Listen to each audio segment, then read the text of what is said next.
Hey guys, Dr. Jordan over at Mouw Chiropractic. In this video series, we're going to be covering the large topic of headaches.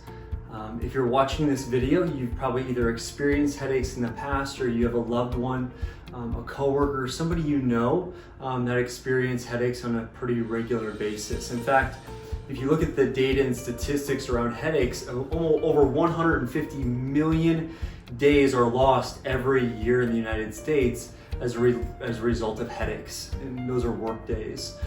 If you look at the percentage, more than 4% of people, when polled, state that they have a headache for at least 15 days out of the month. That's half the month.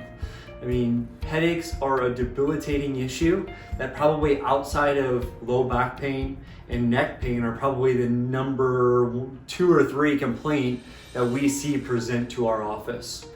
And when I sit down with patients and I talk to them about what have they tried in the past, these are a lot of the common things that we see. And just like other issues that we see in our office, we're typically the last resort for a lot of people, sadly, rather than a first resort. And so if you look up here, you'll see that there are very mild things such as rest or ice, dark lights, quiet rooms. You look at maybe like a massage or something like a daith piercing, which is the piercing of the inner part of the ear there with somebody who gets migraines. And then of course, medications are very common when it comes to headaches. Excedrin for migraines, Tylenol, ibuprofen, day in, day out. Chronic medication use actually creates issues with the liver and the kidneys. So of course there's side effects to that. Birth control medications to try to regulate hormones is very common with migraines where you have a hormonal issue going on. Your hormones are going haywire, and so a lot of times they'll prescribe birth control to try to regulate the hormones.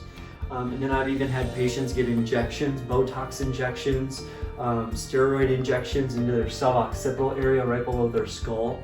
So there's a whole host of things that we can do. I'll say that the vast majority of these, especially when it comes to medications, when it comes to injections, you're typically just masking the issue.